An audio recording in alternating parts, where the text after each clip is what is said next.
자, 오늘 밤에 대선 후보 TV 토론이 있죠.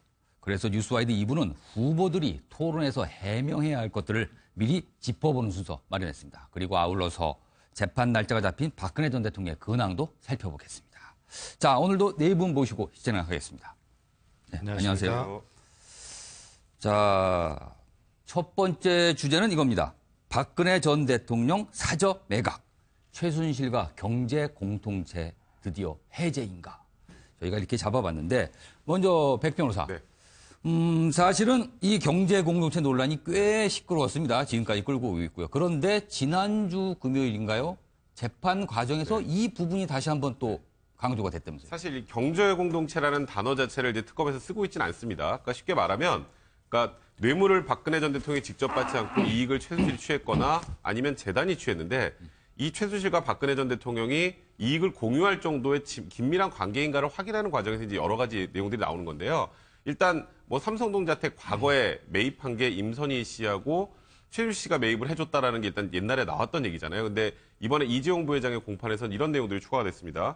그 최순실 씨의 운전기사 박모 씨가 그러니까 작년 9월까지, 그러니까 최순실이 독일 가기 직전까지입니다. 네. 화장품, 생필품, 잠옷 뭐 이런 기타 모든 것들을 최순실이 사주면 그것도 최순실이 현금으로 결제를 하거나 최순실에서 뭐 법인카드를 사용해서 결제를 합니다. 그 모양상으로는 대신 사주는 게 아니라 본인이 그냥 사는 것처럼 들리네요. 그렇죠. 그리고 이거를 이제 그 윤 전 추행정관이나 이영선 행정관한테 전달을 해요.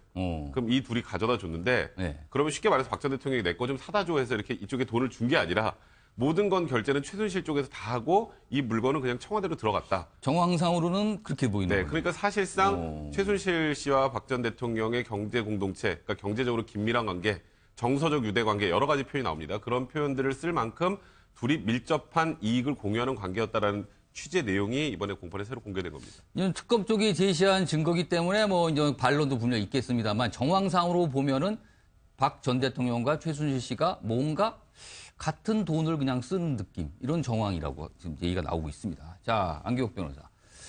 지금 더불어민주당 선대위 대변인이시죠? 더불어민주당이네요. 제가 잘 실수했습니다. 국민의당 인천시당 여성위원장입니다. 이 민감한 때라서 정확한 직책을 얘기해요. 자, 안기옥 변호사.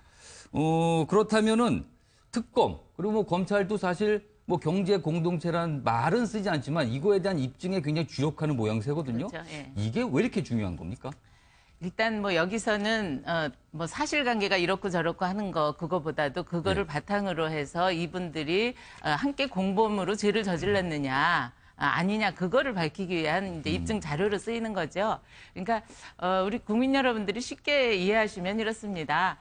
두 사람이 모의를 해서 불법 행위에 가담을 해서 돈을 취득해서 나눴었다. 네. 그러면 이건 공범이죠. 네. 그렇지만 그게 아니고 어느 일방이 다른 사람에게 뭐 자기의 어떤 다른 이익을 위해서 나를 좀 도와달라. 그리고 일방적으로 줬다. 근데 그게 만약에 이 뭐 공무원이라든가 여러 가지 그 뇌물죄 적용을 받는 그런 경우라면은 뭐 뇌물공여죄가 된다든가 뇌물수수죄가 된다든가 해서 법리가 좀 달라지는 거거든요. 네, 네. 그래서 이 돈을 함께 모의해서 썼다 그러면 뭐 당연히 거기 그 뭐 아까 뭐 미르재단이라든가 여러 가지, 그러니까 우리가 이 돈을 모아서 이렇게 불법으로 만들어서 뭐 사후회라든가 우리가 뭐 퇴임후회라든가 이걸 갖고 우리 노후를 보장하자 예컨대 그런 거라면 당연히 그거에 대한 공동 정범이 될 것이고요. 그게 아니고 뭐 최순실 씨가 자기 이익을 위해서 그냥 내가 있는 돈이니까 뭐 옷도 사드리고 뭐 옷을 뭐 3억 얼마를 샀다 그러는데 그런 것에 어떤 공동체 관계가 그렇게 형성이 된다면 그것은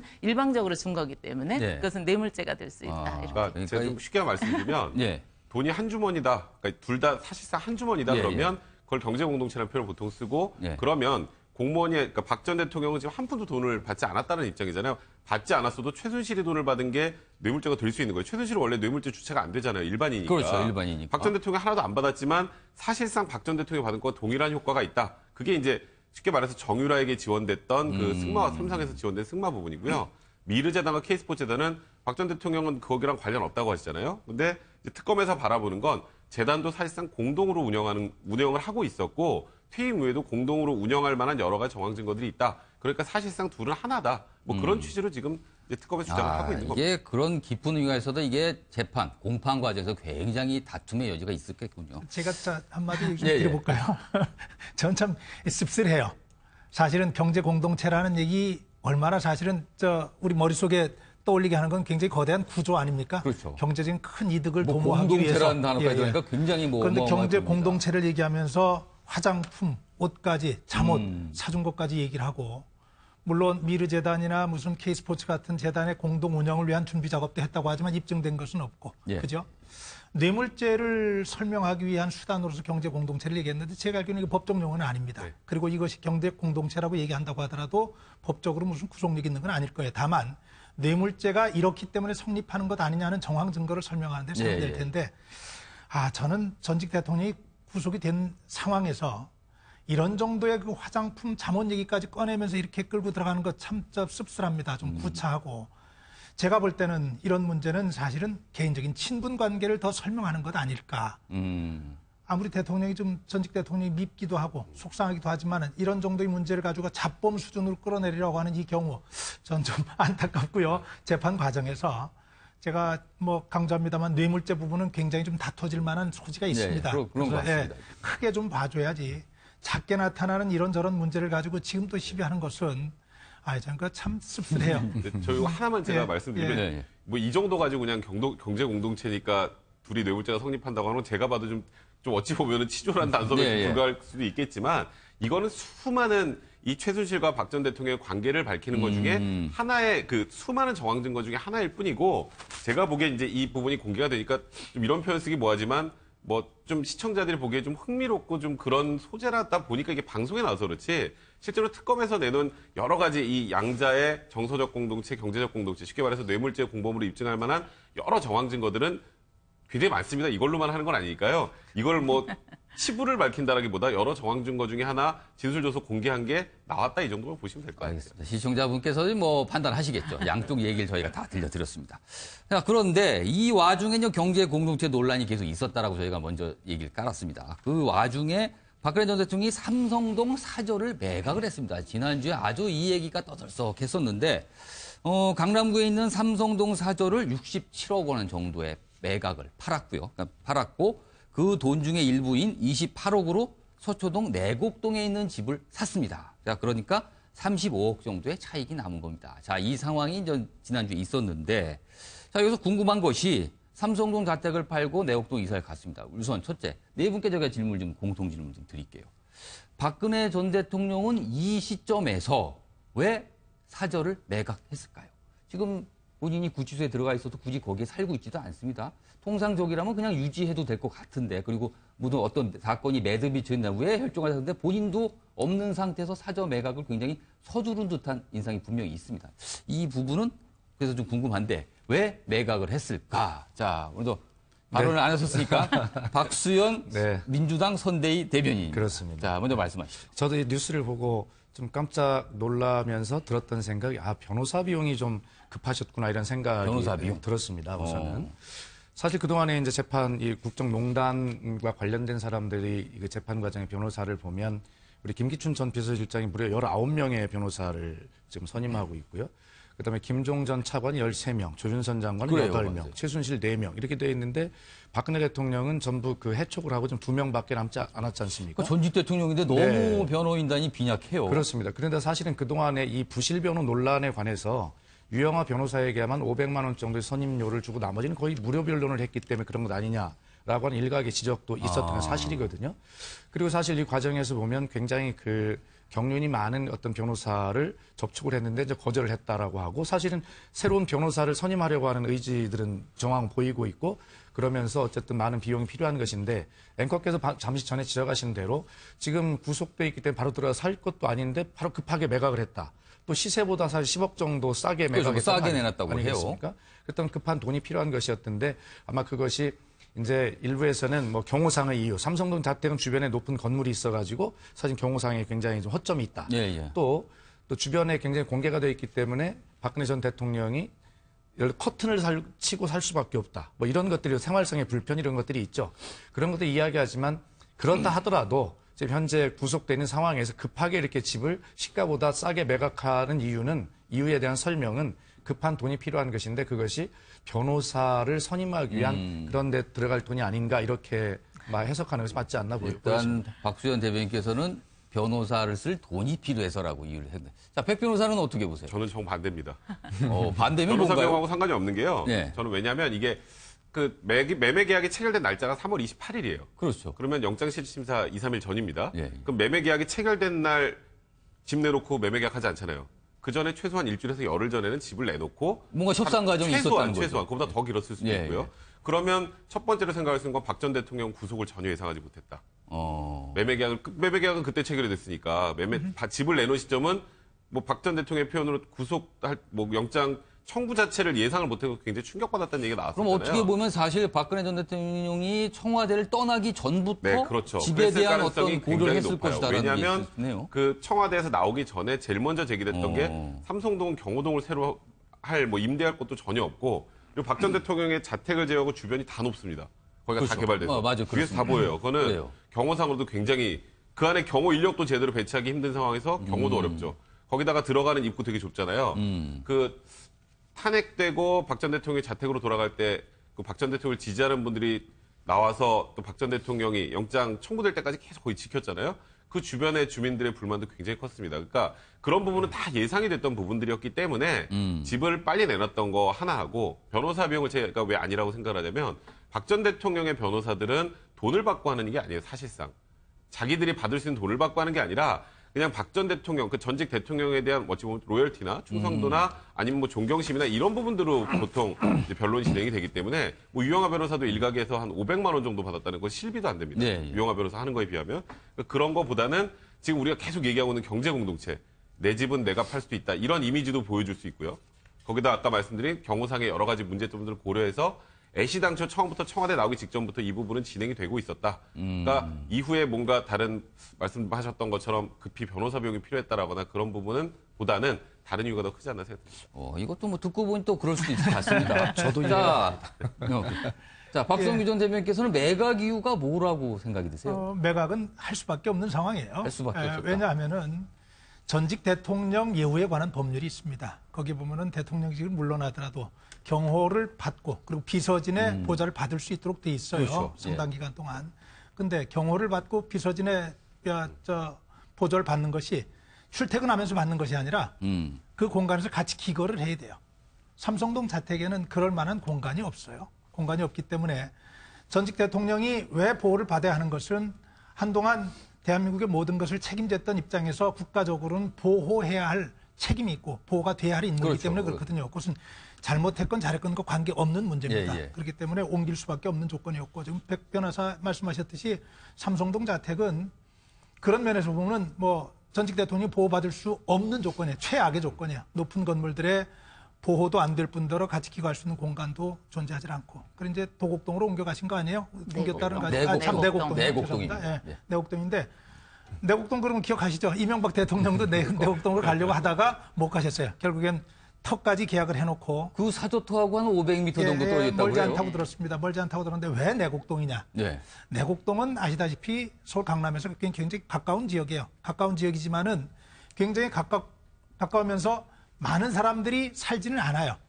호젓하고 나름대로 공간이 확보되면서 경호하기는 그리고 전직 대통령들이 살아가는 데 있어서는 경호와 또 서울과 인접한 부분에서 본인들이 활동하고 하는 이런 부분에서는 그만한 조건이 없습니다. 그래서 이제 그렇게 간 것이고 제가 볼 땐 그래서 이걸 가지고 뭐 왜 하필 이 시점에 갔느냐 문제 삼는 것은 이런 저간의 상황을 생각하면 이해가 다 될 수 있는 일. 두 번째로 아까 변호사 비용.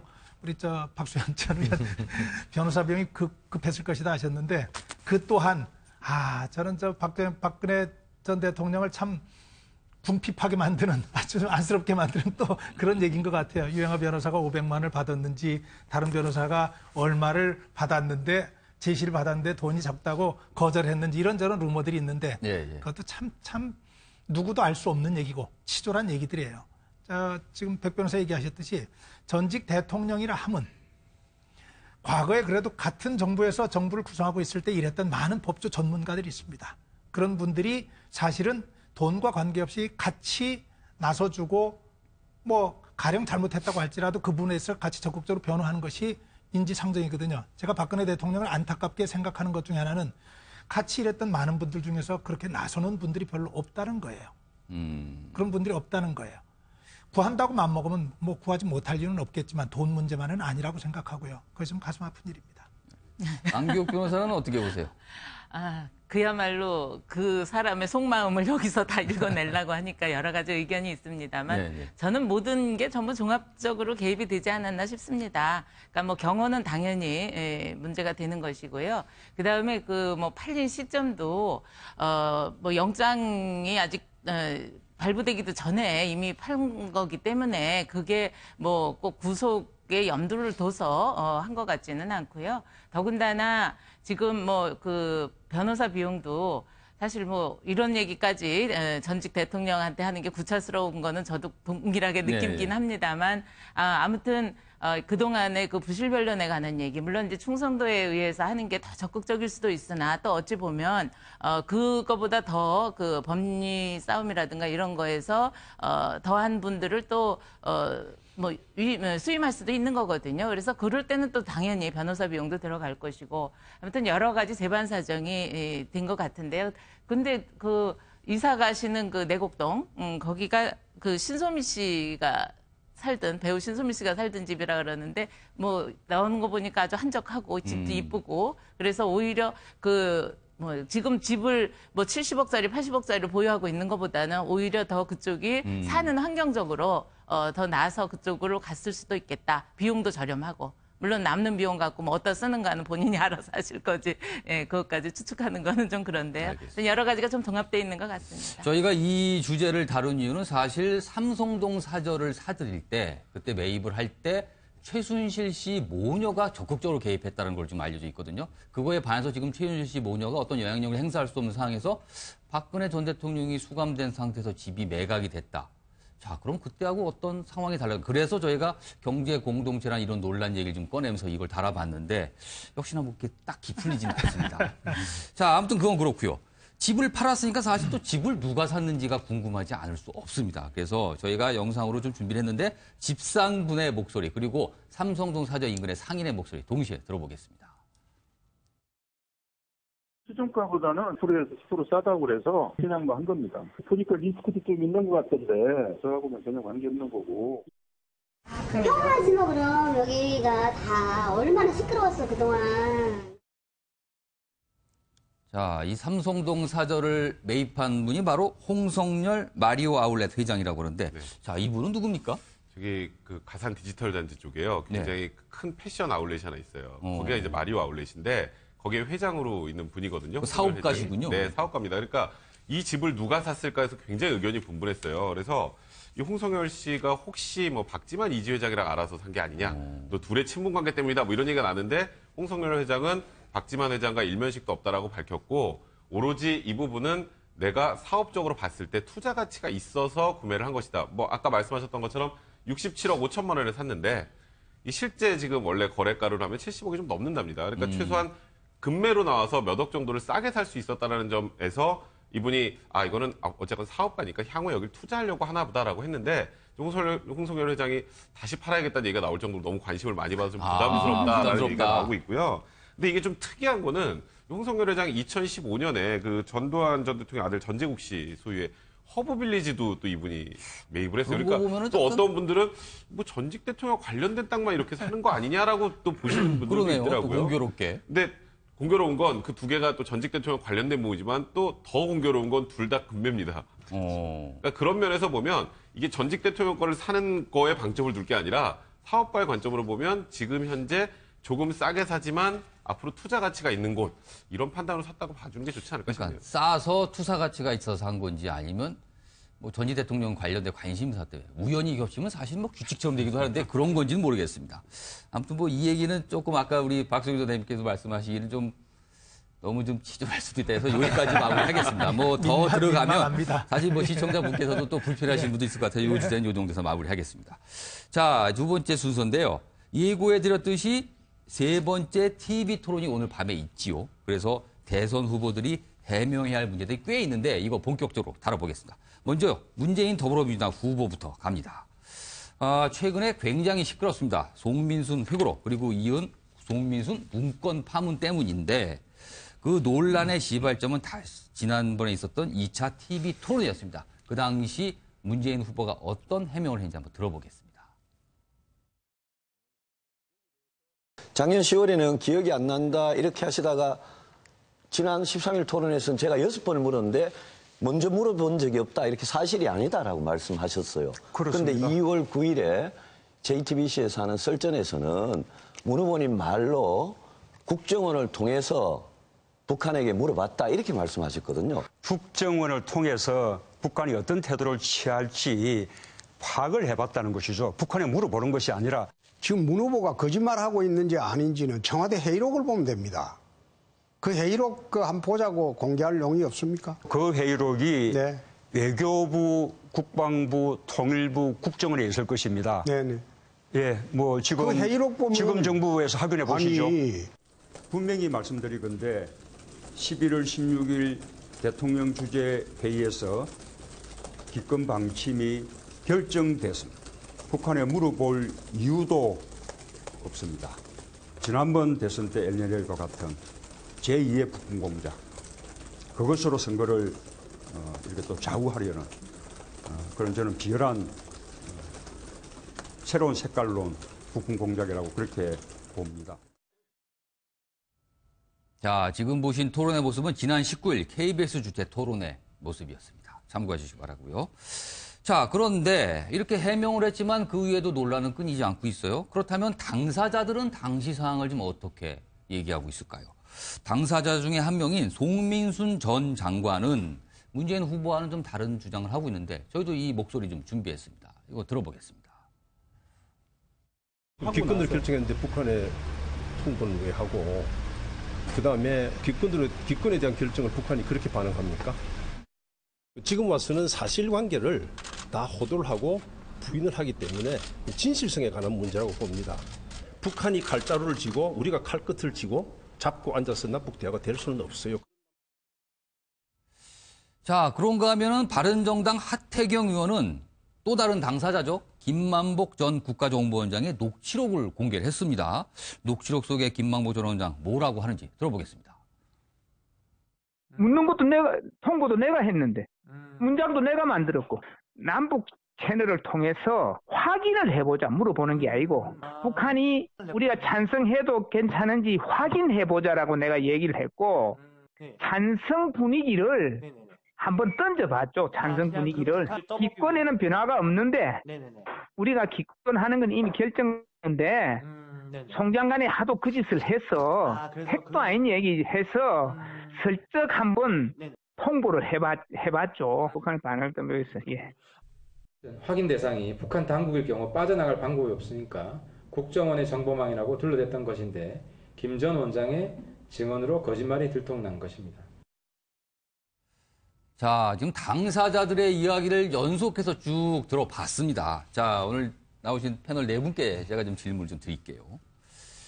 첫 번째는 이런 논란을 과연 논란을 삼을 만한 사안인가? 그리고 지금 물어보면 사전에 북한에 문의를 한 것인가? 아니면 사후적으로 통보를 하는 것으로 들리는가? 이 두 가지에 대해서 각자 의견을 좀 밝혀주시죠. 자, 먼저 백 변호사부터 하고 건너뛴 다음에 마지막에 박수현 다 듣고 저는 이렇게 해명 기회를 드리겠습니다. 네네. 자, 먼저 백 변호사부터 얘기해 주시죠. 굉장히 중요한 일인 건 맞습니다. 이거는 당연히 검증이 되고 지나가야 될 문제인데 저는 이게 무슨 남북 관계에 관련된 문제라기보다는 네. 뭐 도덕성이나 신뢰성에 관련된 문제 쪽으로 접근하는 게 맞는 것 같아요. 예를 들어서 그 당시에 남북 관계를 감안할 때 물어보고 확인하고 서로 의견 조율했을 가능성은 좀 배제할 수는 없다고 생각해요. 그때의 관계는 굉장히 좋았기 때문에 네, 예. 남북 정상회담 직후였잖아요. 그런데 지금 얘기가 나오는 건 문재인 후보는 이제 뭐 11월 16일 날 2007년 11월 16일 날 결정이 돼서 그 사안을 알려줬을 뿐이다라고만 지금 얘기를 한 상황이었잖아요. 예, 예. 홍보한 것이다. 근데 이번에 이제 송민순 전 외교부 장관이 공개한 그 청와대 워터마크가 찍혀 있는 문건 내용을 보면 통보했을 때 반응은 아니에요. 예를 들어서 뭐 인권 결의안 우리 기권합니다. 그럼 네 알았습니다가 답이 와야 되는데 찬성을 할 경우에는 어떻게 된다. 뭐 14남북 공동선언의 뭐 이런 합의의 마음과 뭐 남북 관계 뭐 그러니까 뭐 내용이 지장을 초래할 수 상당히 있다. 꽤 많아요. 오는 내용은 이거는 우리가 통보했을 때 받는 내용이 아니라 무언가 찬성과 반대와 관련돼서 의견을 물었을 때 당신들이 찬성하게 되면 이렇게 된다라는 내용의 문건이란 말이에요. 문건 자체가. 예, 예. 물론 지금 민주당 측에서는 이 문건이 11월 20일 날 이제 싱가포르에서 이제 노무현 대통령이 직접 송민순 장관에게 보여줬다는 문건인데 예, 예. 결정이 11월 16일 날 났으니까 이거는 그냥 통보에 대한 뭐 답변일 것이다. 아니면 뭐 아까 김만복 국정원장 같은 경우에는 우리가 다 정해놨는데 혹시나 해서 떠본 거다. 근데 그거는 사실 너무 나간 얘기인 것 같고요. 그래서 이 내용 자체는 사실 물어본 거에 대한 답변일 가능성이 많은데 그래서 저는 이 청와대 워터마크 찍혀있는 이 문서의 진위 여부를 먼저 정확하게 민주당에서 얘기를 해주는 게 좋지 않을까 이런 생각이 듭니다. 오늘 밤 TV 토론에서 또 이 문제가 나올 텐데 진위 여부가 과연 밝혀질지는 모르겠습니다. 자, 안규혁 변호사는 어떻게 생각하십니까? 글쎄 저는 우리 백 변호사님은 이게 그렇게 이거 자체보다는 그 문재인 후보의 어떤 그 대답에 대한 신뢰성의 문제라고 말씀하셨어요. 저는 이거 자체도 문제라고 봅니다. 왜 그러냐면은 그 당시에 물론 관계가 우리가 좋아지었긴 했지만 이것은 우리가 주체적으로 북권의 인권에 대해서 어떻게 보느냐에 대한 우리 그 리더의 의사를, 그쵸? 의지를 표현해 주는 건데 그거를 물어봐서 하긴 했다라고 하는 게 조금, 이거는 좀 주체적이라기보다는 물론 관계가 좋다고 해서 물어볼 게 따로 있지. 우리가 독자적으로 이거는 결정하고 판단해서 해야 되는 거고 더군다나 나온 그 자료에 보면은 북한에서는 그것에 대해서 만약에 기권하지 않으면 어떻게 하겠다라고 하는 한마디로 가만두지 않겠다라고 하는 그런 협박성 그 문건까지 거기 있는 걸 보고는 굉장히 좀 당혹스러웠거든요. 그래서 이것은 좀 분명하게 밝혀서 정말 거기에 대해서 우리가 상의를 해서 한 건지 그리고 그때 당시에 우리 의지는 어땠던 건지 하는 것을 좀 밝혔으면 좋겠습니다. 그러면은 제가 이걸 좀 추가로 질문 드릴게요. 지금까지 나와 있는 주장들 좀 쭉 저희가 들어봤는데 이 정도 상태를 보고 이거는 사전 문의를 한 거냐 아니면 사후 통보를 한 이거는 저는 어떻게 의논한 것 같아요. 의논? 네. 그럼 어디에 속하는 건가요? 약간 좀 애매한데 그거는? 그러니까 문의죠. 문의. 문의를 했으니 거기에 답이 온 거고 그 답에 따라서 한 게 아니냐. 그러니까 뭔가를 다 정해서 이걸 알고 계시라고 던져준 게 아니라 어떻게 생각하십니까라고 그렇죠. 의견을 좀 그러니까 받아들이겠다. 그쪽에서 협박성 그 대답이 온 거죠. 그럼 이 주장대로는 굉장히 논란이 또 될 수 있는 판단을 좀 하신 것 같은데. 자, 박성규 전 대변인께서는 이 두 가지 질문을 드렸는데 어떻게 좀 보세요? 정말 중요한 문제죠. 왜 중요한 문제냐면 대한민국의 지도자를 선택하는 데 있어서 북한 문제를 북한에 대한 인식을 얘기하지 않고는 갈 수가 없습니다. 현존하는 가장 위험한 존재이기도 하고 또 가장 중요한 목적을 가지고 있는 평화 통일을 이루어야 하는 상대이기도 하기 때문에 북한에 대한 어떤 인식을 하고 가느냐 중요한데 문재인 후보가 얘기하는 색깔론 정말 저것이야말로 위험한 얘기입니다. 이 중요한 얘기를 색깔론으로 얘기하자면 지도자의 자질과 관계가 정말 없다고 얘기할 수밖에 없는 문제예요. 두 가지 문제가 겹칩니다. 문재인 후보에 대해서 두 얘기를 하는 것은 이제까지 문재인 후보가 북한에 대해서 보여온 모든 인식이 지나치게 북한에 대해서 애정을 가지고 지나치게 북한을 이해하는 쪽으로 쏠려 있었다는 이 부분에 대한 문제 제기를 문서를 통해서 지금 하고 있는 거거든요. 두 번째는 지도자의 거짓말과 관련된 문제입니다. 우리가 흔히 그런 얘기합니다.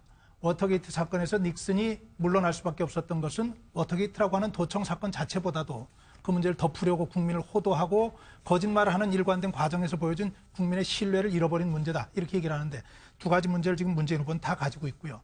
누가 보더라도 북한에서 온 저 통지문 이렇습니다. 제가 좀 정리해보면 찬성하는 것은 어떤 이유로도 정당화될 수 없다. 북한에서 보내온 얘기입니다. 북남 관계 발전에 위태로운 사태를 초래할 수 있다. 책임 있는 입장을 취해주기 바란다. 남측 태도를 예의주시할 것이다. 이게 어떻게 통보에 대한 답변입니까? 문의에 대한 답변이죠. 우리 이렇게 가려고 하는데 100번 양보해서 진성준 전 의원이 쓴 것대로 100번 양보해서 그러면은 김만복 원장이 얘기한 대로 찬성의 의견을 가지고 우리가 그런 내용을 통보하고 분위기를 봤다. 그렇게 했다고 합시다. 그러면 찬성한 우리 이렇게 쉽게 얘기하면 우리 찬성하려고 하는데 당신들 어떻게 생각합니까? 우리 이렇게 가도 괜찮을까요? 이렇게 물었을 거예요. 근데 북한에서 반발하니까 그 기권으로 바꿨어요. 그럼 결과적으로 물어보고 바꾼 건 안 되겠어요? 확인했느냐, 물어봤느냐, 또는 통보했느냐 아무런 차이가 없습니다. 결과적으로 물어봤고 북한의 의도대로 기권하게 된 거예요. 더 중요한 것은 송민순 전 장관이 저 문건과 함께 공개한 노무현 대통령과 11월 20일 싱가포르에서 있었던 불러서 갔더니 대통령이 이렇게 얘기하더라는 부분이 메모가 돼 있는 거예요. 메모가 뭐라고 돼 있는 게 묻지 않았으면 차라리 좋았을 뻔했는데 물으라 그래서 물어봤더니 차라리 이 상태 됐으니 기권하지 않을 수 없게 돼 있다. 나는 사실은 그냥 찬성하고 송민순 장관 그냥 사표 받아버리고 끝낼 생각도 했었는데 지금은 때를 놓친 것 같다. 그 얘기를 한 내용들이 그대로 메모까지 들어가 있어요. 예, 예. 이런 모든 것들을 종합하면은 지금 문재인 후보나 문재인 후보 측에서 얘기하고 있는 이 얘기들은 정말 국민을 우습게 하는 것이죠.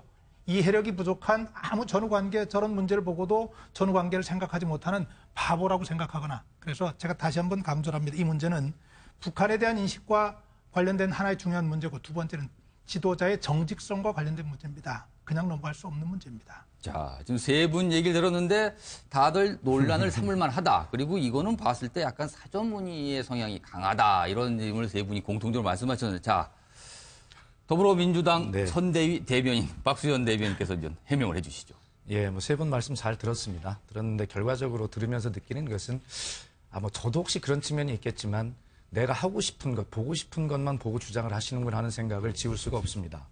지금 김만복 전 국정원장의 녹취록이 이야기해주고 있는 것은 네. 이것은 사전에 문의했다거나 논의했다거나 이런 것이 아니라 우리가 북한이 반응을 떠보기 위해서 전략적으로 그런 행위를 했다는 것을 단적으로 이야기해주고 있는 것 아니겠습니까? 바른정당의 하태경 의원이 어제 낸 보도자료를 보면 이 논쟁의 초점은 뭐냐면 북한에 문의를 했느냐 아니면 기권을 이미 결정하고 통보한 것이 이것이 본질입니다. 그런데 하태경 의원이 보도자료에는 김만복 의원이 저 국정원장의 녹취록을 가지고 뭐를 주제로 삼고 있냐면 그 얘기는 쏙 빠지고 문재인 후보가 이야기했던 남북 국정원이 정보망이라고 하는 것을 이용했느냐 아니면 남북의 채널을 이용했느냐 이거를 가지고 문제를 삼고 있어요. 그러니까 다시 말해서 이 문제의 출발이자 본질인 북한에 문의를 하고 했느냐 이 문제는 아예 아무 말도 안 하고 있습니다. 자, 김만복 전 국정원장이 분명히 이야기했습니다. 전날이 어떤 날이냐면 2007년 11월 16일은 2007년 10월에 있었던 남북 정상회담의 후속 조치로 남북 총리회담이 열리고 있던 날입니다. 예, 그렇습니다. 아니 그런 상황에서 어떻게 찬성하겠다는 건 말이 안 되지 않습니까? 그리고 이 인권 결연에 대한 것은 2003년에는 우리가 불참을 했고 2004년, 5년에는 기권을 합니다. 2006년에는 찬성을 했고요. 그리고 2007년에 아시다시피 지금 기권을 하는 것이거든요. 자, 역대 정부의 이런 것들이 불참이나 기권이나 찬성이나 이런 것들을 그때그때 남북 관계에 따라서 당근과 채찍을 선택하는 차원에서 보면 정부의 통치행위를 할 수 있는 것입니다. 그리고 이 당시에 보면 북한의 생각이 북한도 남한 정부가 기권할 것이라 뻔히 알고 있는 것입니다. 그럼 물어보면 우리가 기권할 것인데 어떻게 생각하냐 이렇게 물어볼 거 아니겠습니까? 그 뻔한 답을 왜 물어봅니까? 그리고 16일 날 대통령 회의에서 주재회의에서 기권이 결정이 됐으므로 이 이야기는 주장대로 대통령 주재회의에는 반대 회의록이 함께 돼 있으니까 이 회의록을 공개하면 됩니다. 또 그것이 대통령 기록물법 위반인지 아닌지 이런 문제에 대해서는 또 다른 절차로 풀어보면 되는 것이고요.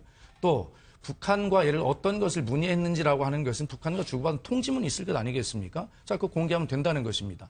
아니 이렇게 당당하고 이야기하고 있는 문재인 후보에 대해서 북한에 대해서 문의한 것 아니냐라고 하는 안보관과 거기서 더 나아가는 색깔론을 가지고 이야기하는 건 맞지 않다. 그리고 한 가지 설명을 드리면 우리 박성규 대변인께서는 청와대 근무를 하셨기 때문에 잘 아시겠습니다만 역대 이 문제에 대해서는 통일부와 외교부의 격렬한 논쟁이 항상 있던 주제입니다. 그렇습니다. 통일부는 이것에 대해서 기권이나 반대 이런 것을 항상 주장하는 입장이 외교부는 찬성 입장을 주장해오는 것이죠. 11월 16일 대통령 주재회의에서도 대통령 앞에서 양 장관, 이재정 전 통일부 장관과 송민순 외교부 장관이 책상을 치는 고성까지 지르고 싸웠다는 거 아니겠습니까? 그럼에도 불구하고 남북관계를 고려해서 기권을 결정했다는 것이고 그 회의록 보면 안다는 것이고요. 다만 송민순 장관의 이 외교관으로서의 자존심이 계속 작용을 해서 노무현 대통령을 그 이외에도 압박을 하니까 그러면 한번 다시 늘 논의해봐라. 그래서 이야기를 했는데 송민순 장관이 쓴 그 회고록 451쪽에 보면 이렇게 나와 있어요. 자기가 쓴 글에도. 이미 다 결정된 사항을 가지고 왜 자꾸 그러냐라고 나머지 참석자들이 이야기를 했다. 그렇죠. 이렇게 그런 기록은 하는 있습니다. 부분이 있고요. 또 참여정부는 이 시스템이 3실장 체제였습니다. 안보실장, 정책실장 그리고 비서실장 체제인데 각자 고유 업무 영역이 있습니다. 이것은 백종천 안보실장의 업무 영역이었고요. 그다음에 그 문재인 비서실장이 그 당시에 기억이 안 난다고 하는 것은 뭐냐면 처음에 그렇게 얘기한 것은 이것은 자기 업무 영역도 아니었고 다만 배석을 했습니다만 자기가 깊게 직접적으로 관계할 업무가 아니었으니까 기억이 안 나는 건 당연한 거 아니겠습니까? 자, 그럼에도 불구하고 중요하니까 기억을 살려봐라. 그러니까 살려서 이야기를 했습니다. 그걸 가지고 말이 변한다고 이야기를 합니다. 이것은 분명하게 상식적으로 어떤 국가의 국정을 운영해 본 사람들이라면 지극히 상식적으로 인정할 수 있는, 알 수 있는 그런 이야기고 더 중요한 것은 그 당시 회의록과 그 당시 전통문을 공개해서라고 해소라도 하자라고 주장하는 것이 문재인 후보라고 하는 것을 보면 이 문제에 대해서는 분명하게 자신이 있다라고 자, 그러면 저희가 조금 주제를 바꿔서 요거 같은 건데 제가 질문을 드리고 그걸 듣고 말씀하시는 게 나을 것 같습니다. 제가 얘기를 좀 드리는 게 좀 좋을 것 같아요. 그래서 죄송합니다. 먼저 한 말 하시죠. 그 정부를 운영해 본 사람들 입장에서는 이거 이해할 수 있을 것이다 위기에서 네. 저도 한 차락에서 정부 운영을 조금 지켜본 입장이기 때문에 박수현 전 의원 지금 뭐 대변 여러 가지 얘기를 주셨는데요. 이 문제의 본질은요. 통보했느냐 문의했느냐가 아닙니다. 이 문제의 본질은 문재인 후보가 가지고 있는 북한에 대한 인식에 관한 문제입니다. 북한을 어떻게 생각하고 북한을 어떤 상대로 인정하고 가느냐는 문제입니다. 거기에 있어서 인권 결의안 문제를 물어봤느냐 안 물어봤느냐는 것은 아주 작은 문제예요. 왜 이것이 중요하냐면은 북한과 관련해 가지고 대한민국 대통령이 가져야 될 가장 중요한 책임은 국민의 안전을 담보하는 책임을 지는 겁니다. 대외적으로는 대한민국의 국가 주권을 지켜가는 일이고 그 문제 때문에 중요한 거예요. 자, 지금 3실장 체제 말씀하셨는데 이 문제 가지고 청와대에서 4차례 회의가 있었다고 기록이 되어 있습니다. 4차례. 이 문제 가지고 사실은 4차례 회의를 할 정도였다면 경론이 있었다는 얘기예요. 아까 16일 날 결론이 났느냐 20일 날 결론이 났느냐. 중요한 것은 16일 날 나머지 사람들은 이거 기권으로 가는 게 맞다고 얘기했지만 송민순 장관이 계속해서 반대한 거예요. 계속해서 반대하고 이거 가면 안 됩니다. 안 됩니다. 안 됩니다. 얘기를 했고 대통령이 그러면 그 얘기도 일리가 있으니까 한번 더 논의를 해보라 그랬고 그런 과정에서 북한에 대해서 물어보는 얘기가 나온 거예요. 그리고 11월 20일 날 대통령이 싱가포르에서 마지막 얘기한 것이 그 방점이라는 거예요. 그러니까 통보가 그렇게 온 것 아니겠어요. 그러니까 16일 날 돼 있는데 그걸 뒤늦게 문제 삼는 것은 송민순 장관이 그건 미스하는 거다 한데 아니죠. 결론이 났던 것 아닙니다. 대통령이 그렇게 얘기하잖아요. 차라리 안 물어봤으면 좋았는데 물어보고 나니까 이젠 방법이 없게 됐다. 물어봄으로써 결론이 난 거예요. 두 번째는 이 부분과 관련해서 지금 전통문을 보자, 회의록을 보자. 제가 볼 땐 죄송합니다. 전통문 회의록 공개 안 될 거 예상하고 하시는 말씀입니다. 누구도 전통문 회의록 대선 전에 공개 못 합니다. 저거 하게 되면은 어떤 문제가 일어날 수 있는지 다 알고 있고 저 문제 공개 안 된다는 것 이미 알고 있기 때문에 자락을 까고 가는 것인데 물론 이 부분 역시 국민이 판단해야 할 것입니다만은 이렇게 두루뭉실 넘어가서는 안 됩니다. 좀 길지만 한마디만 더 할까요? 1차 대전 이후에 1차 대전 독일이 정말 이태리, 오스트리아 전 세계를 삼국 동맹 체제가 무너지면서 세계를 공포의 분위기를 몰아넣었죠. 수습하는 과정에서 영국의 챔벌레인 수상 기억할지 모르겠습니다. 챔벌레인 수상이라고 있었습니다. 이분이 영국 사람들은 독일의 확장 정책에 대해서 1차 대전이 끝났지만 계속 두려움을 가지고 있었어요. 그래서 전쟁을 어떻게 하면 피할 수 있을까 이 고민합니다. 그 과정에서 이 챔벌레인 수상은 평화주의자입니다. 그래요. 독일에 대해서 독일을 인정해주고 독일이 갈 수 있는 길을 좀 열어주고 끌어안고 가자 하는 내용을 가지고 1938년도에 평화협정을 히틀러하고 체결합니다.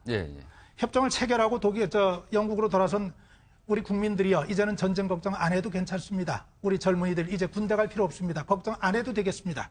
히틀러의 평화협정서를 들고 그렇게 국민을 설득합니다. 그리고 국민에게 주장합니다. 잘 아시는 대로 얼마 되지 않아서 독일은 2차 대전을 일으켰습니다. 그때 독일과의 협정을 반대했던 처칠이 그 2차 대전의 뒤치다거리를 다 해야 했고 그 과정에서 또 영국 국민들 포함한 유럽 전역 유태인들 포함해서 엄청난 인류사에 씻을 수 없었던 참혹한 비극을 맞았던 사실을 기억하고 있습니다. 그런 부분에 있어서 유화 정책과 누구든지 끌어안고 평화적으로 가자는데 누가 반대를 하겠어요? 반대할 사람 아무도 없습니다. 그러나 평화를 구가하는 것만큼 전쟁에 대해서 위급한 상황에 대해서 만에 하나의 가능성이라도 대비해야 되는 것이 지도자가 해야 될 가장 중요한 책무거든요. 우리 박성규 대변인 질문을 제가 짧게만 붙이겠습니다. 잠깐 제가 질문을 드리고 그걸 답변을 같이 해주세요. 지금 뭐냐면 사실은 이 회고록에 사전문의 사후통보 이게 논란이 있는데 또 한 가지 사실은 조금 좀 궁금한 것이 이 송민수 회고록에 보면은 우리 정부가 북한 인권 결의안을 어느 정도 내용을 완화시키기 위해서 노력을 했고 그걸 관철을 시켰다라고 돼 있거든요. 자, 사실 보수 진영에서는 왜 굳이 그렇게까지 우리 정부가 노력을 해? 이런 부분도 사실은 문제를 삼고 있는 거거든요. 그러면서 문재인 후보의 그런 대북관에 대한 공격이 들어가고 있는 건데 이 부분에 대해서 좀 어떻게 생각하세요? 우선 첫째, 그 북한을 어떻게 관리하느냐 하는 것은 대통령의 통치 행위, 그 정부의 행위 중에 가장 중요한 요소 중에 하나입니다. 그리고 아까 제가 설명을 드렸듯이 2003년부터 기권과 불참과 찬성 이것을 대한민국 정부는 계속 반복을 합니다. 네네. 그 당시 남북관계 상황에 따라서 대통령이 당근을 선택할 것인지 채찍을 선택할 것인지는 통치 행위입니다. 그리고 그렇게 역대 정부 해왔어요. 이것에 대해서 또 한 가지는 문재인 실장이 그 당시 비서실장이긴 하지만 안보실장과 이런 다른 사람의 영역에 대해서 마치 모든 것을 통합해서 총괄 책임을 지는 위치에 있었다는 것처럼 문재인 후보에게 모든 질문과 책임을 떠넘기는 것은 무리가 있다라고 하는 것을 아까 제가 3실장 체제에서 말씀을 드렸고요. 그럼에도 불구하고 대통령 후보이니까 분명히 책임 있는 답변을 해야 하는 거 맞습니다. 최선을 다해 답변하고 있습니다. 그리고 예를 들어서 아까 우리 박성규 전 대변인께서 지금 북한 송민순 장관이 공개한 그 서류, 그 문제의 내용을 보면 우리가 찬성하겠다고 이야기를 했으니 그렇게 극렬한 답변 온 것 아니냐. 김만복 원장이 얘기하지 않습니까? 기권 방침은 정했지만 그러나 송민순 장관이 자기도 유엔에서 외교 채널을 통해서 북한의 반응을 확인해 보니까 북한이 우리가 찬성을 해도 별 일이 없을 것이라고 얘기를 하도 주장을 하니까 그렇다면 북한에게 우리가 찬성하면 어떻게 할래라고 한번 슬쩍 떠봤다는 거 아니겠습니까? 찬성한다고 미끼를 던지니 그런 답변이 오는 건 당연한 것이죠. 그런 것들의 이해관계를 정확히 해야 될 필요가 있습니다. 주제가 굉장히 뜨거워지는데 백 변호사가 지금 발언 신청했는데 백 변호사까지 듣고 다음 주에 가겠습니다. 저는 짧게 할게요. 그러니까 저는 지금 박수현 의원님처럼 설명을 문재인 대표가 했으면 넘어갈 수 있었다고 생각을 해요. 그리고 어쨌건 2007년 당시에 남북 관계를 고려해서 했던 정치적 판단에 대해서는 찬성하는 목소리가 있을 수도 있고 반대하는 목소리가 있을 수 있습니다. 지금 말씀하셨던 것처럼 북한에 대한 대북 간의 인식이 좀 위험하다라고 바라보는 보수적인 관점이 있을 거고 남북 관계는 어쨌건 우리 헌법에도 있는 것처럼 평화 통일을 위한 또 대화 협력의 동반자로서의 관계가 필요하다는 측면에서 보면 정책적 판단을 그렇게 할 수도 있어요. 근데 그에 대해서 문제가 터졌을 때 회고록이 나왔을 때부터 지금까지 했던 문재인 대표의 그러니까 아까 말씀하신 거 오락가락한 게 아니라고 했지만 유권자가 받아들이기에는 뭔가 숨기는 것처럼 보여요. 그러면은 이게 뭔가 잘못된 결정을 한 거를 숨기는 게 아니냐라는 이미지가 보이기 때문에 말씀하셨던 것처럼 그 당시에 남북 관계 상황 왜 인권 결의안을 기권을 해야 했는지 그런 내용들을 정확하게 얘기를 하고 그리고 이게 사실 통보 문의 이건 제가 보기엔 이거 별 의미 없어요. 우리 이 문건 보면은 이게 말을 갖다 붙이기 나름이잖아요. 그런 문서가 오갔다는 것 자체도 좀 그랬던 건데 그러니까 결론적으로는 그에 대한 정확한 이 시대 상황에 대해서 국민들한테 설명해 주는 게 부족하고 자꾸 이 논의를 회피하려고 하다 보니까 뭔가 숨길 게 있는 것처럼 보인다는 이미지가 형성이 된다는 것처럼 그게 가장 큰 문제라 생각합니다. 자, 오늘 저녁 TV 토론에서 문재인 후보의 답변 한번 기다려 보겠습니다. 자, 이번에는 국민의당 안철수 후보 편으로 한번 넘어가 보죠. 자, 저희가 주제를 이렇게 잡아봤습니다. 문재인 백은 모두 다 내 편인가? 이렇게 한번 잡아봤는데 왜 그런가 하면 최근에 안철수 후보가 한국당, 그러니까 보수 진영이죠. 자유한국당까지 포함돼서 연정을 할 수 있다는 가능성을 내비쳤거든요. 먼저 그 목소리부터 들어보겠습니다.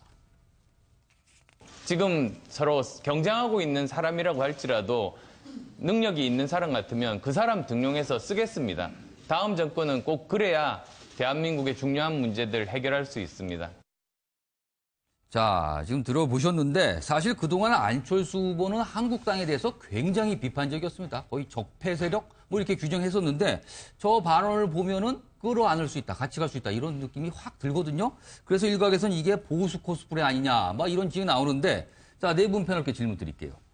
안철수 후보의 저런 변모된 모습 정략입니까? 소신입니까? 자, 먼저 안기호 변호사께서 말씀하시죠.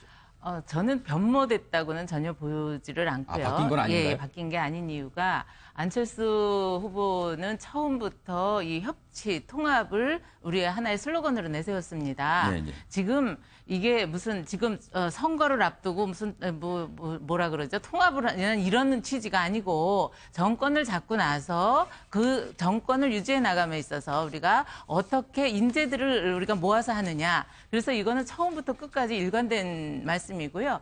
더군다나 지금 주제가 아까 문재인만 빼고는 다냐 그러는데 문재인 캠프에서도 유능한 사람이 있다면 마땅히 함께 하겠다라고 하는 그런 의지를 보인 거기 때문에 이게 꼭 보수의 보수를 끌어안기 위해서라기보다는 그만큼 두루 인용을 등용하겠다라고 하는 일관된 그런 의견으로 보입니다. 네, 지금 이 안기호 대변인께서는 국민의당 인천시당 여성위원장, 대변인 잘못 말했어요. 안기호 변호사께서는 국민의당 인천시당 여성위원장입니다. 그 자격으로 아마 말씀을 해주신 걸로 이해하시면 되겠습니다. 자, 이거 그렇게 말씀을 해주셨지만 문재인 후보 같은 경우는 이거에 대해서 굉장히 비판적인 발언을 하고 있거든요. 저희가 영상을 준비했는데 이것도 들어보겠습니다. 급조된 당이 이 위기 상황 속에서 국정을 감당할 수 있겠습니까? 연정을 하든 협치를 하든 몸통이 못 되고 꼬리밖에 더 하겠습니까? 자, 들어보셨는데, 자, 박성규 전 대변인께서는 이게 정략이라고 보십니까? 소신이라고 보십니까? 제가 아까 그 질문을 드렸었는데. 그 정략적 소신이라 그럴까요? 그 뭡니까, 그거는? 제가 보면은 달라진 거라고는 전 보지는 않고요. 안철수 후보는 사실은 등장할 때부터 저런 얘기를 했었어요. 다만 인위적인 선거의 승리를 위해서 인위적인 뭐 어떤 연대는 하지 않겠다. 정책적인 연대, 가치의 연대를 하겠다 그런 얘기를 했었죠. 근데 사실은 40석 안 되는 의석 가지고 정권을 맡았을 때 사람 가릴 수 없죠. 그리고 안철수 후보가 얘기하는 이른바 화합된 그리고 대한민국 인재들을 총동원해가지고 대한민국을 끌어가는 4차 산업혁명 시대 대비하겠다고 하는 건 좀 맞죠. 예. 탕평 인사 의미도 맞고 예. 소신도 맞고. 제가 근데 볼 때 중요한 거는 우리가 다 알다시피 지금 여론조사 다 신뢰할 건 아니라 그러지만 최근 뚝 떨어지고 있는 경향을 보이잖아요. 왜 그럴까? 제가 볼 때는 그 후보로 선출되는 과정까지 거기서 컨벤션 효과까지는 다 봤는데 그 다음에 안철수 다움을 잃어버린 거에서 지금 문제가 있는 것 같아요. 안철수다운 결기와 안철수다운 이른바 기존 정치권과는 다른 패기가 보였었는데 그것을 완전히 다 잃어버렸어요. 그러면서 지금 저런 얘기들이 강조되는 것도 오히려 조급함을 좀 나타내는 것들이 아닐까 하는 생각이 드는 거예요. 마음에서 멀어지는 이 상황. 저는 지금 안철수 후보에게 정말 중요한 것은 저렇게 인재를 고르고 쓰겠다 이렇게 하겠다는 얘기는 수도 없이 했었습니다. 그리고 저런 정도의 얘기를 가지고 자유한국당에서 그래 우리 당신하고 같이 해볼 수 있겠다. 바른정당에서 그래 안철수 하면 우리 믿을 수 있겠다. 그렇게 갈 거라고 예상하지 않습니다. 안철수 후보 입장에서는 지금 두 마리 토끼를 쫓겠다고 하는 이 다급함에 이 욕심에 사실은 가운데 중심을 다 놓쳐버린 자기 다움을 잃어버린 아주 존재감 자체가 지금 없어지고 있는 상황이에요. 그래서 제가 뭐 웃기는 충고일 수 있지만은 자기 다움을 찾아가는 것이 지금 가장 중요한 숙제가 아닌가. 저는 지금 그렇게 생각을 하고요. 국민의 입장에서도 그렇게 좀 타이트한 경쟁이 돼야지 나라의 지도자를 뽑는데 훨씬 더 의미 있는 일이 벌어지지 않을까 싶습니다. 알겠습니다. 박수현 대변인께서는 네. 어떤 쪽이라고 보십니까? 예, 저는 안철수 후보의 저런 진심도 믿고요. 네. 또 저런 말씀을 하셔야 된다고 생각을 합니다.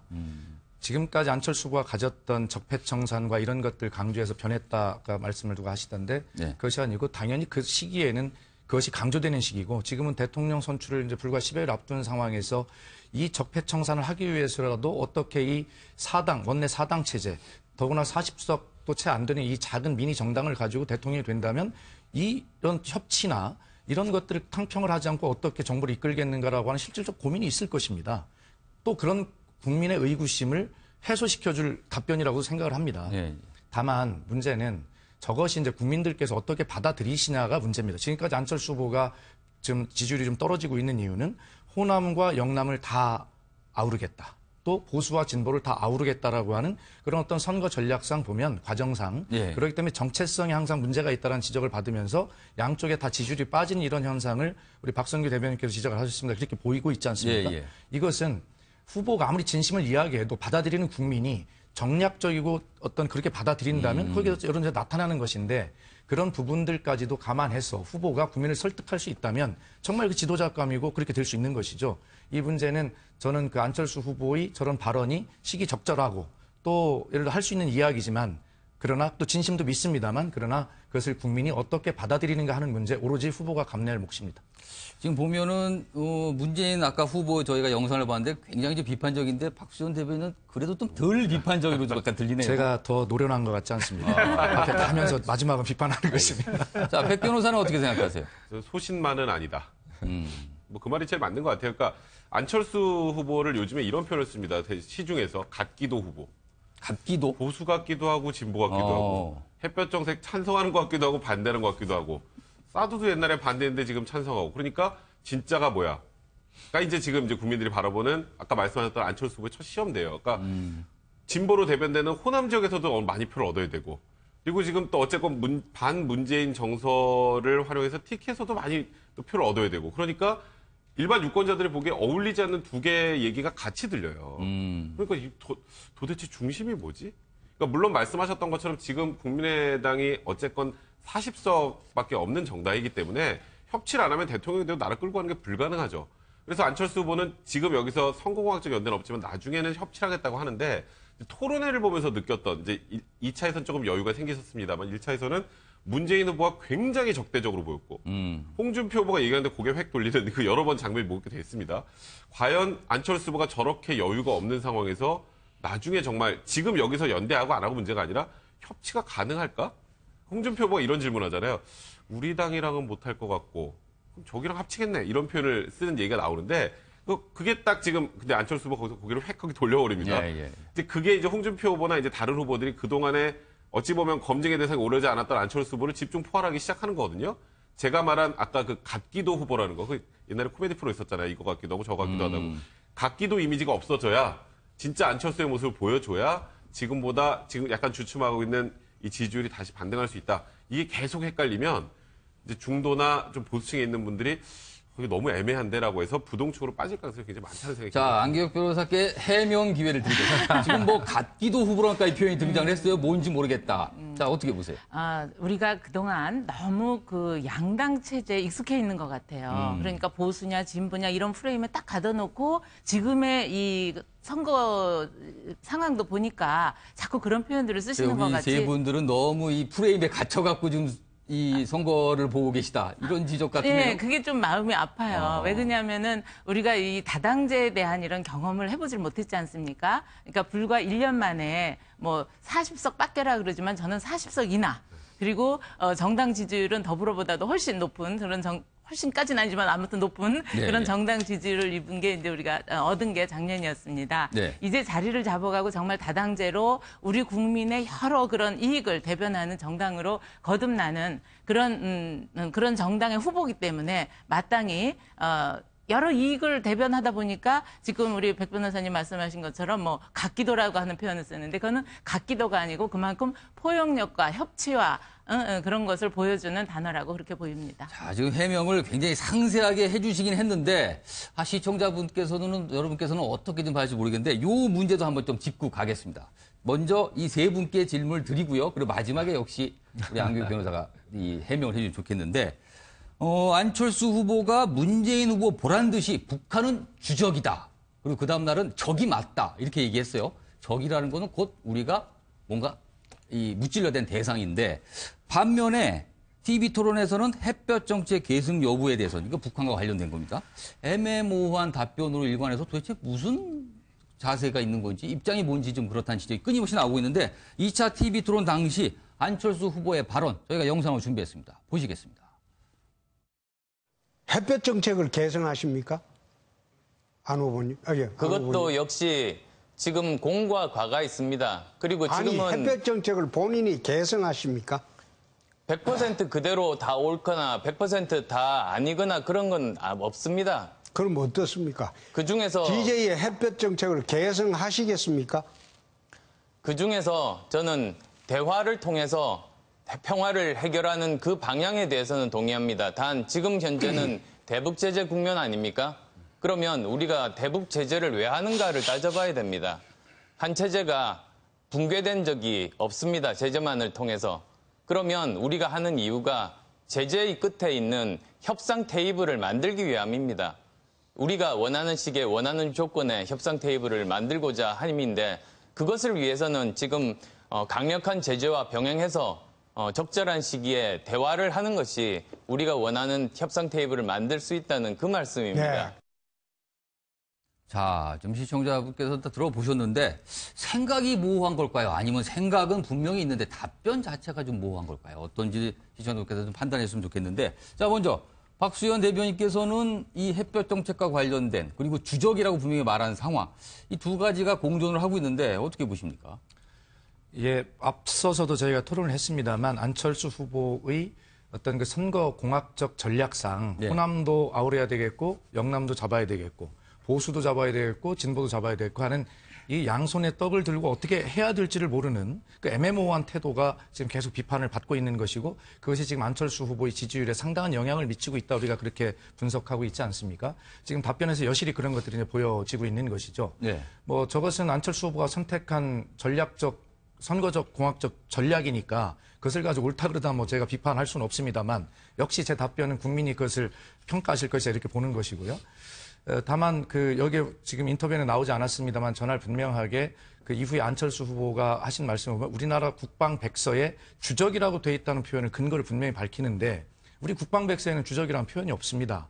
그래서 제가 그 김근식 안철수 후보의 정책 대변인에게 김근식 대변인이 우리나라 남북 관계 가장 권위자 중에 한 사람 아니겠습니까? 그래서 지적을 했습니다. 왜 그런 정책 대변인이 있는데 그렇게 사실 관계를 잘못 알려드리냐 이렇게 얘기를 했는데 어쨌든 그런저런 이야기는 뭐 에피소드 들더라도 안철수 후보의 지금 뭐 모락가락 뭐 이렇게 표현하기는 그렇지만 어쨌든 이 확장성이라고 하는 것을 얻기 위해서 굉장히 애매모호한 태도를 취하는 것 이런 것들이 사실은 굉장히 국가의 본질적 요소에 대해서도 저렇게 애매모호한 태도를 취하는 것이 좀 안타깝다는 생각이 들고 그것이 안철수 후보의 최근에 주춤하는 요인이 아닐까 이렇게 분석하고 있습니다. 자, 백 변호사는 어떻게 보셨어요?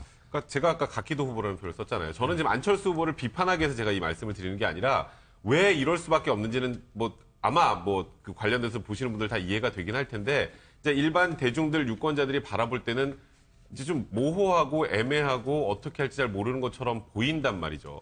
그러니까 그런 이미지를 없애기 위해서는 메시지도 좀 간결해야 되는데 예를 들어서 북한은 뭐 주적입니다. 하지만 시대 상황이 어쨌건 대화 협력의 동반자로서 통일을 이뤄야 되는 관계이기 때문에 이 두 개를 병행해야 되는 거고 어느 쪽을 더 중심으로 할지는 그 시대 상황에 맞춰서 나가는 게 맞습니다. 뭐 이런 정도로 넘어가면 차라리 되는데 들을 때는 햇볕 정책은 맞기도 하고 틀리기도 합니다. 뭐 이런 취지로 얘기를 하시니까 그게 굉장히 애매하게 받아들이는 것 같고요. 답변을 잘 못하고 있다 이렇게 들리네요. 그리고 사실 아까 40석 말씀하셨는데 저도 국민의당이 작년에 40석 얻은 거 굉장히 대단하다고 생각합니다. 물론 39석이 이제 40석이 됐지만 근데 그게 대단한 거는 대단한 거고요. 다음 단계에서 대통령이 돼서 집권할 때 40석은 그다음부터는 이제 문제가 심각한 거죠.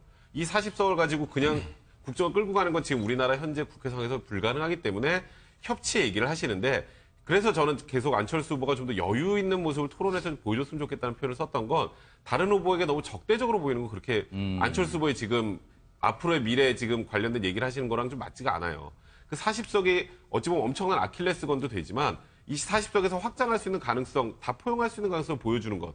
그러니까 상대방과 싸우는 것보단 포용하는 모습을 토론에서 좀 보여줬으면 좋겠는데 그런 부분에 대해서 좀 미흡하더라. 그래서 이 40석을 자꾸 강조를 하는 겁니다. 자, 박성규 전 대변인 말씀하시죠. 예. 제가 조금 전에 얘기할 때 안철수 다움을 잃어버렸다고 얘기했잖아요. 네. 안철수 다움은 뭐였냐면요. 그런 얘기했어요. 본인은 경제는 진보다. 그러나 국방은 보수다. 국민들이, 많은 분들이, 맞아, 그럴 수 있어. 이렇게 했어요. 지금 네. 상황에서 보수다, 진보다 이 두 딱 프레임을 가둬놓고 거기에 맞춰가야 된다. 또 그렇게 구분하는 것이 옳다는 사람 거의 없다고 믿습니다. 네. 저희 또한 그렇고.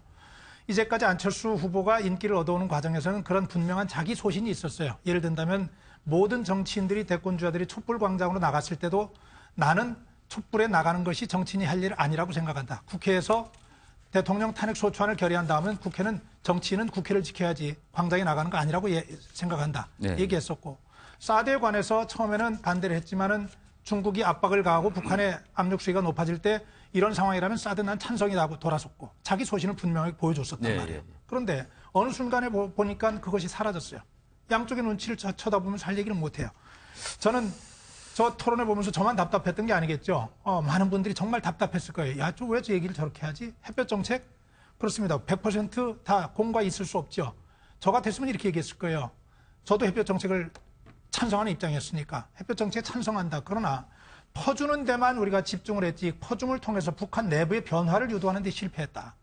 사실은 준다고 하는 것은 끌어안는다는 것은 끌어안는 걸 통해서 내부의 변화를 만들어내고 그 변화를 통해서 내부의 체제가 변화되는 것을 유도하기 위해서 안는 건데 우리는 주는 데만 집중했다. 우리 기억하지 않습니까? 서독이 동독을 통일할 때 동독과의 통일 과정 전에 엄청나게 많이 쏟아붓습니다. 쏟아붓는데 그냥 쏟아붓지 않습니다. 모든 것을 다 조건을 다 붙입니다. 심지어는 정치범들을 몇 명 데려오는 것까지 돈을 주면서 다 데리고 옵니다. 그런데 그런 변화는 하나도 유도되지 못했는데 안철수 후보는 그런 부분에 대한 구체성은 없이 그냥 100% 아니다. 공과가 있다. 구체성이 떨어지는데 사람들은 저걸 내공의 부족이라고 또는 공부를 좀 덜한 것 아닌가.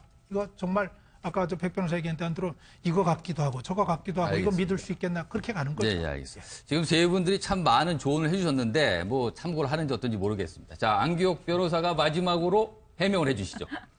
해명 뭐 하실 것도 없이 다 네, 이제 뭐 우리가 그 공과 과라고 하는 표현이 사실 어떤 사건이든 어떤 문제든 없는 것은 없죠. 그러나 이제 핵벽 정책 같이 우리가 이제 가장 중요한 그 안보관을 논하는 데 있어서는 더 그런 것이 드러나게 되는데요. 지금 말씀 주신 것처럼 그런 설명을 좀 더 구체적으로 해서 해줬으면 하는 그런 거고요. 그 다음에 또 하나는 우리가 북한의 햇볕 정책을 찬성하느냐 반대하느냐는 마치 뭐 북한이 주적이냐 아니냐. 근데 그 주적이라고 했을 때 저는 그거는 어떤 북한의 그 지도부 내지는 그런 분들에 대한 그 정책에 관한 것을 우리가 주적이라고 보는 거지. 정말 북한 국민들이 주적입니까? 그건 아니지 않습니까? 그래서 그런 것에 있어서 지금 뭐 우리 대변인께서 아주 잘 풀어서 말씀해 주신 거와 마찬가지로 뭐 이렇게 무조건 퍼주는 것보다는 그게 정말 우리 통일에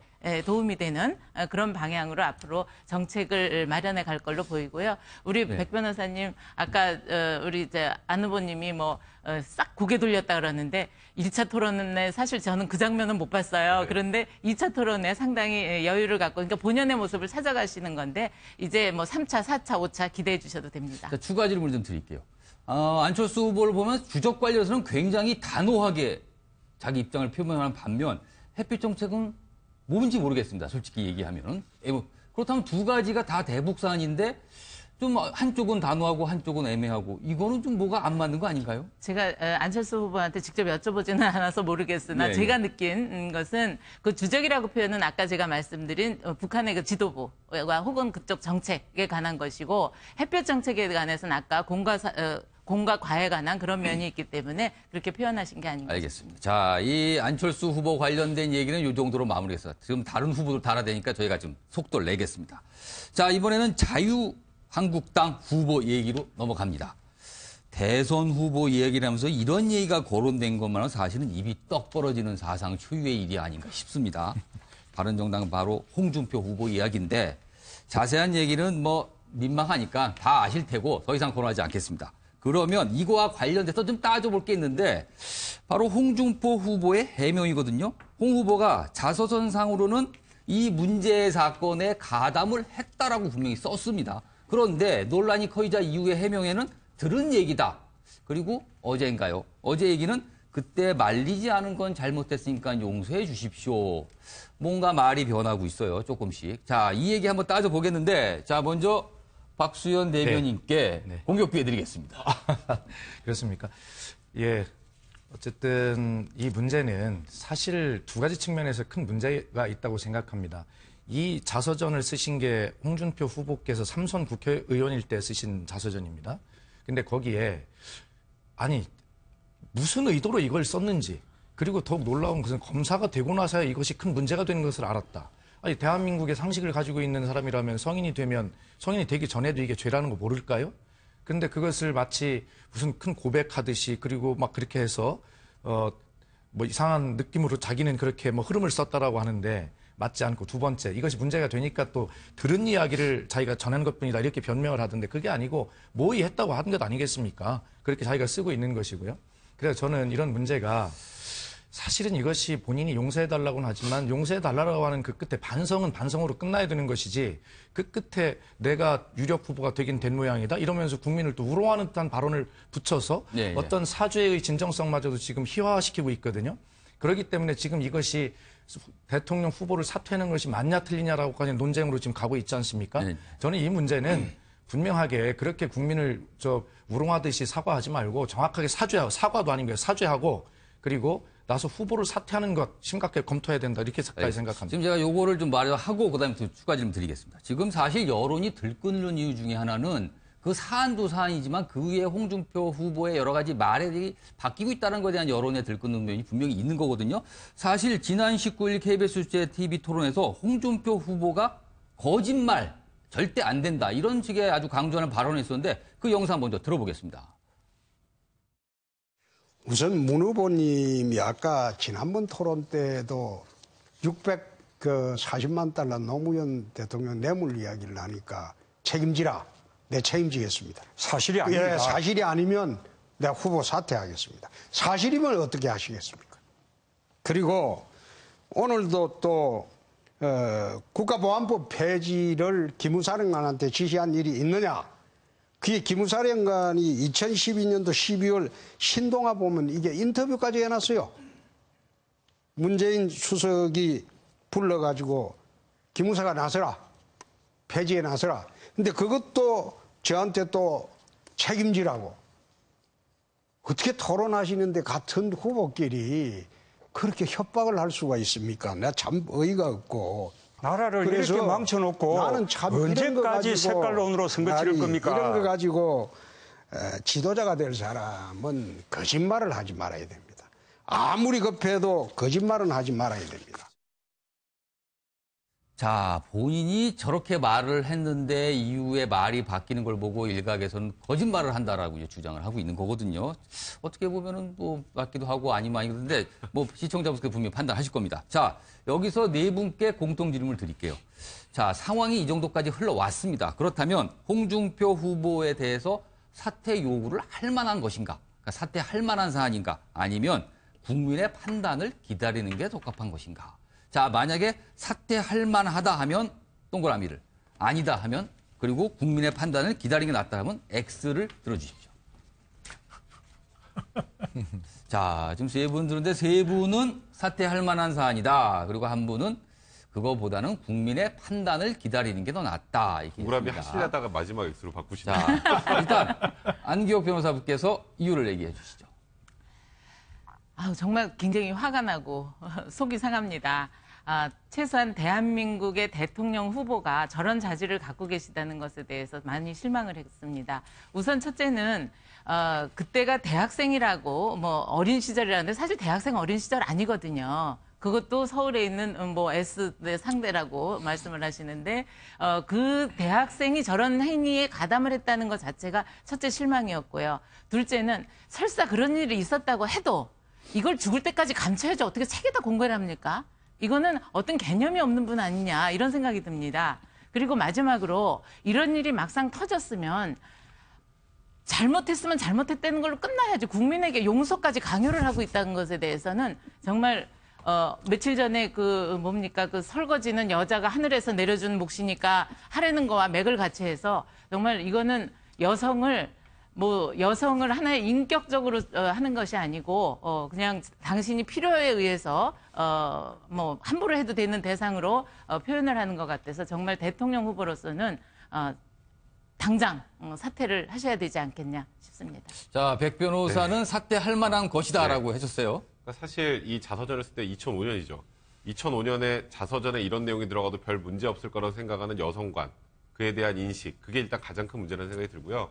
그리고 이번에 그 홍준표 후보의 돼지 흥분 제의가 나왔을 때 저는 사실 제일 민망했던 건 이 대선 후보들의 정책 검증을 해야 될 상황에서 실시간 포탈 사이트에 2-3시간 넘게 돼지 흥분제가 실시간 검색어 1등에 오른 거 보고 정말 참담하다는 생각이 들었고요. 그리고 얼마 전에 또 이런 얘기 하셨습니다. 홍준표 후보가 그 같이 있었던 사람들 들은 얘기라고 하니까 공개해야 되는 거 아니냐 했더니 지금 우리나라 경제를 이끄는 분들이라 안 된다. 저는 그 대답에서 정말 충격을 받았어요. 그러니까 우리나라 경제를 이끄는 분들은 그런 일 해도 됩니까? 그건 아예 지금 사안의 중요성이나 사안의 본질을 생각 안 하시는 거고요. 기억하실지 모르겠지만 몇 년 전에 고대 의대생들이 MT에 가서 여학생 성폭행 미수가 있었다가 전부 제명돼 그 당시에 온 국민들이 분노했던 시점이 있었습니다. 네, 그거랑 이게 뭐가 다른가요? 똑같지 않나요? 근데 이런 분께서 우리나라를 이끌어가는 지금 보수의 대표로 나와서 대통령 선거를 치른다는 것 자체가 사실 저는 제가 이런 오를 들었다고 사퇴하지는 않겠지만 이 부분은 정말 심각하게 그러니까 보수 진영에서도 고민을 많이 해봐야 될 그런 상황이 아닌가 좀 안타깝습니다. 사실. 자, 박지원 대변인께서 아까 짧게 얘기하셨는데 추가적으로 설명을 좀 해주시죠. 어쨌든 저 스스로도 저를 돌아보면 저도 가부장적인 가정에서 교육을 받고 자라면서 저도 모르게 잘못된 여성관을 갖고 있지는 않는가라고 하는 스스로 성찰을 가끔 해보거든요. 아마 지금 그런 것들이 이제 그 과도기, 이행기라고 아무리 많이 봐준다 하더라도 적어도 한 나라의 지도자가 되겠다는 분은 이 여성관에 대한 가치관을 분명히 가지고 있어야 되고 그런 측면에서 이것은 여성관뿐만이 아니라 심각한 성범죄의 모입니다. 그렇기 때문에 이것은 사퇴를 할 만한 사안이다 이렇게 생각을 하고요. 또 아까 그 문재인 후보와 이 질의응답에서 노무현 전 대통령의 640만 불에 대해서 사실처럼 이야기하던데 이것은 검찰 기록에 있을 수가 없고 조현오 전 경찰청장이 이 계좌가 있다라는 것을 공개해서 재판에서 유죄를 받은 사항입니다. 예. 그런 사실관계도 모르고 저렇게 와서 막 떠드는 거 저 자질이 없다고 생각합니다. 어쨌든 이 심각한 여성관에 대해서는 분명히 후보를 사퇴할 만한 그런 사안이다라고 저는 그렇게 판단합니다. 알겠습니다. 자, 이제 마지막으로 박성규 전 대변인께서는 국민의 판단을 기다려야 된다는 취지로 X를 선택을 하셨습니다. 네, 제가 X하기 전에 다 봤더니 다 O 하시더라고요. 입이 10개라도 할 얘기 없죠. 무슨 얘기를 하겠습니까? 저도 화가 납니다. 그리고 저도 속이 상하고 홍준표 후보를 얘기할 때마다 우리가 관사처럼 앞에 붙이는 게 있습니다. 말의 격, 말이 너무 험하다. 그리고 좋은 표현으로 하면 거침이 없다. 근데 이건 험하다, 거침이 없다하고는 또 차원이 다른 문제죠. 그러나 지금 우리가 지금 나와 있는 대통령 후보의 입장에서 과거에 대해서 설명했고 그리고 거기에 대해서 용서를 바란다는 입장도 좀 밝혀놨습니다. 물론 그 받아들이는 이제 국민들이 어떻게 받아들이냐 하는 몫이죠. 여기서 사퇴하라 한다고 사퇴할 것도 아닐 것이고, 그죠? 사퇴하지 말란다고 또 그 사람들 또 힘주는 것도 아닐 겁니다. 다만 제 얘기는 이 문제를 가지고 사퇴하라 말라가 공방을 하기에는 너무 아까운 시간이라 겁니다. 이제는 국민들이 아시는 사안, 국민들이 볼 수 있는 사안, 국민이 판단할 수 있도록 하고 한 가지 분명한 것은 홍준표 후보께서 이번에 정말로 지도자가 되려고 하는 사람들에게 굉장히 귀한 교훈은 남겨놓으셨다. 그 교훈을 좀 삼고 갔으면 좋겠다 하는 그런 생각입니다. 박성규 전 대변인의 말씀 들으니까 뭔가 이렇게 마음을 좀 내려놓으신 듯한 그런 느낌도 좀 살짝 듭니다. 자, 요 홍준표 후보 논란 관련 사실은 요것도 좀 한번 짚고 넘어가겠습니다. 이거는 민주당하고 좀 관련이 좀 있어요. 이게 좀 재미난 게 홍준표 후보 관련 사건이 불거졌을 때 모든 정치권, 정당에서 굉장히 강경한 비판 그리고 일부에서 아주 사퇴를 요구하는 논평을 내긴 했는데 민주당은 조금 소극적으로 논평이 안 나온가 싶더니 저녁 내에 나오긴 했습니다. 근데 그것도 굉장히 완화돼서 평소에 민주당과 달리 이런 거에 이렇게 좀 뭐라 그럴까요? 좀 소극적으로 나오나 하는 느낌이 분명히 좋거든요. 어떻게 보면 마지못해 논평을 했다라는 일각의 지적도 있습니다. 자, 이거에 대해서는 박수현 대변인께서는 어떻게 생각하세요? 예, 저희 공보단이 그런 비판을 많이 받았습니다. 그래서 일각에서 뭐라 그러냐면 홍준표가 혹시라도 낙마하면 안 되는데 이런 속내가 나온 거 아니냐 이런 지적도 나왔습니다. 분명히. 예, 그런 이야기도 들었습니다. 좀 전에 보셨지만 분명하게 제가 사퇴해야 된다라고 하지 않습니까, 대변인이? 네. 어쨌든 그것이 조금 한 2-3시간 늦긴 했지만 더불어민주당의 공식 입장이 그렇게 나갔다는 걸 다시 한번 말씀드리고 또 그 사이에 많은 논의들이 있었습니다. 사실은 더불어민주당은 이제 정권 교체를 담당할 가장 유력 정당이고 문재인 후보 가장 유력 후보 아닙니까? 그런 측면에서 보면 자칫 이런 사안을 가지고 너무 그 정치 공학적으로 책임 없이 그렇게 공방하는 거 아니냐라고 하는 그런 모습. 사실 윤관석 그 공보단장이 뭐라고 논평을 했냐면 워낙 천박하고 논평을 같이 자체가 없어서 안 한다 이렇게 이야기를 했거든요. 그렇기 때문에 그런 것에 대해서는 그런 비판이 있다 하더라도 그건 달게 받겠습니다만 그렇지 않다라고 하는 그런 말씀을 좀 드리고 지금까지 사실관계를 바로잡는 것은 국민의당이 40석이라고 저희가 지금 계속 이야기를 해왔는데 안철수 후보께서 사퇴하셔서 39석이 맞습니다. 알겠습니다. 네, 그건 정정해드리겠습니다. 자, 민망해서 안달했다는 정도로 받아드리겠습니다. 자, 이번에는 바른정당의 유승민 후보 이야기입니다. 저희가 제목을 이렇게 잡았어요. 아직 우리에겐 17대 유세 트럭이 있다. 그래서 거부할 것이다. 자, 지금 이제 이 17대가 무슨 뜻인가 하면요. 대부분의 정당, 민주당을 포함해서 국민의당 대부분 정당이 대선 후보 유세 트럭을 보통 300대 정도를 전국에서 운영하고 있습니다. 그런데 바른정당은 자금 사정이 여의치가 않아서 17대만 전국에 돌아다닌다고 합니다. 사실 길에 보시면은 바른정당 트럭은 잘 안 보이는 게 사실이거든요. 그래서 저희가 주제를 좀 이렇게 잡아봤는데 이런 상황에서 유승민 후보는 당내 단일화 요구가 적극적으로 나오고 있는데도 절대 안 한다라고 선을 긋고 있습니다. 자, 이거를 어떻게 주장하는지 저희가 영상을 준비했는데 먼저 목소리부터 들어보겠습니다. 아유, 그거 벌써 몇 번째인지 모르겠는데요. 저는 거기에 전혀 흔들리지 않고 저는 전혀 흔들리지 않고 제 길을 갈 겁니다. 예. 그거는 당에서 그렇게 이야기하시고 싶은 분은 그렇게 하시라고 하십시오. 그거는, 모든 민주적인 절차 다 거쳐서 그분은 경선 관리하신 분입니다. 모든 민주적인 절차 다 거쳐서 후보를 뽑아놓고 이런 식으로 당에서 흔드는 데 대해서 제가 참 할 말이 많지만 저는 그런 부분에 대해서는 귀를 막고 제 갈 길을 열심히 가겠습니다. 그분들이 무슨 자, 말은 저렇게 하고지만 사실 경선 과정에서는 보수 단일화에 대해서 굉장히 긍정적인 입장을 표명했거든요. 그렇기 때문에 기자들이 끊임없이 저 질문을 지금 하고 있는 겁니다. 자, 이 문제에 대해서 네 분께 질문을 드릴게요. 보수 단일화를 완강하게 거부하고 있는, 근데 지지율은 굉장히 좀 낮거든요. 이 상태에서 유승민 후보의 속내는 무엇일까요? 자, 한 분씩 대답을 해주면 좋겠는데, 먼저 박성민 전 대변인, 어떤 속내가 있을 거라고 추정하십니까? 뭐 들어가 봐야 알겠지만 정치적으로 그냥 얘기를 한다면은요. 예, 예.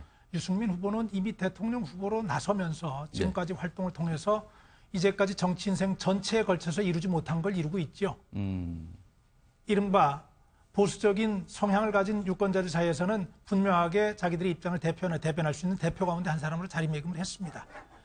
대통령 선거 끝까지 간다고 한다면은 그거는 뭐 더 어느 정도 표를 받는지에 관계없이 여러 토론 과정에서도 토론 가장 잘했다는 평가가 나오고 가치적으로 가장 준비가 잘 돼 있는 분이라고 하는 평가를 받으니까 그런 정치적으로만 본다면은 그런 본인의 생각이 있을 수 있다고 믿고요. 네. 그러나 그럼에도 불구하고 저는 그런 생각합니다. 정당의 가장 큰 중요한 목적은 정권을 잡아서 본인들이 가지고 있는 철학과 비전을 가지고 나라를 이끌어가는 것이 정당의 가장 중요한 목적입니다. 네.